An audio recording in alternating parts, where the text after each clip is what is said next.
You think football was invented in England in the 1800s? No. Humans were kicking balls around thousands of years before the Premier League even existed, before FIFA, before stadiums, before jersey sponsorships. And what they played was far more brutal, far more spiritual, and far more fascinating than anything you have ever seen on a modern pitch. Today, we are going back, way, way back, to discover how ancient humans played football and what it tells us about who we really are. The oldest confirmed ball game in history comes from China, around 200 BC during the Han Dynasty. It was called Cuju, which literally means kick the ball. Now picture this. Players used a leather ball stuffed with feathers and hair. The goal? Kick it through a small hole in a silk net mounted on a 9-meter pole. No. Hands allowed. But Cuju was not just a game, it was a military training exercise. Soldiers needed agility, coordination, and discipline, and Cuju gave them all three. But it also became entertainment for the emperor's court. There were professional players, fan followings, and here is the part that might surprise you the most. There were women's teams. That's right, women's football is not a modern invention. China had it over 2,000 years ago. Meanwhile, in Japan, around 600 AD, a game called Kemari was being played in palace gardens. But this was nothing like Cuju. Kemari was cooperative, not competitive. Players stood in a circle and kept a ball in the air using only their feet. No winners, no losers. The goal was grace, precision, harmony. It was meditative, almost like moving poetry. But over in ancient Greece, around 400 BC, things were very, very different. There was a game called Episkyros, and Episkyros was wild. Two teams fought to throw or kick a ball over the opposing team's line. Hands, fine. Feet, fine. Tackling, absolutely fine. It was closer to rugby than football, and it was rough. In fact, a stone carving from the 2nd century BC still exists today, showing a Greek athlete balancing a ball on his thigh. This is the oldest known visual of a football moment in all of human history. The Romans borrowed from the Greeks and created Harpastum, a fast, aggressive ball game played on a rectangular field. Soldiers used it to stay fit between battles.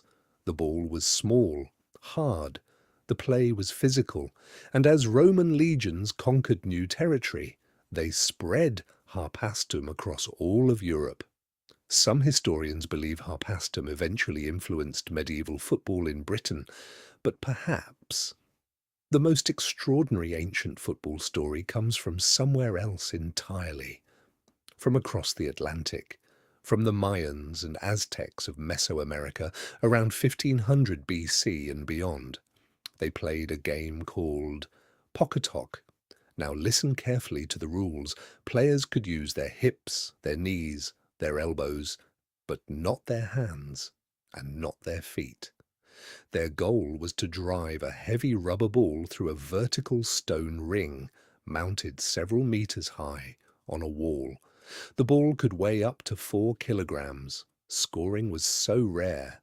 It was considered a divine moment, and the stakes. Researchers believe that in some versions of the game, the losing team, or possibly even the winning captain, was sacrificed. Football, quite literally, could be a matter of life and death. Fast forward to medieval Europe, 9th to 15th century. Football here was chaotic. Entire villages played against each other, sometimes hundreds of people on each team. The pitch could be miles wide, from one village to another. There were almost no rules. You could kick, punch, carry the ball. Almost anything went. Games often ended in injuries, property damage, and riots. In fact, King Edward II of England banned football in 1314. He complained about, and I genuinely love this, The great noise in the city caused by hustling over large balls.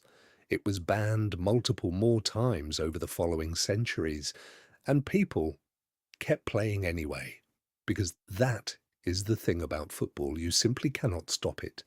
Here is what is truly remarkable. Across completely unconnected civilizations in China, Japan, Greece, Rome, Central America, and medieval Europe, humans independently invented games involving kicking or controlling a ball. Why? Because play is hardwired into us. Ball games develop coordination, spatial awareness, and social bonding. For ancient militaries, they built better fighters. For societies, they built community.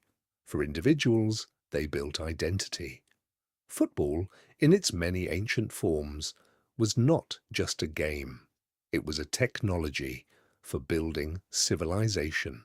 In 1863, England formally codified the rules of modern football. They separated it from rugby, standardized the pitch, and banned the use of hands. The global game as we know it was born. Today, over 4 billion people follow football. It is the most watched sport on Earth. But when you watch a match this weekend, whether it is the Champions League, a local Sunday league, or kids playing barefoot in a street, you are watching something ancient. Something profoundly human, a thread that connects you to a Chinese soldier 2,200 years ago, to a Mayan athlete, a Greek youth, a medieval villager, all of them chasing the same ball. Humans have always played football. We always will, because it is not just a sport, it is who we are.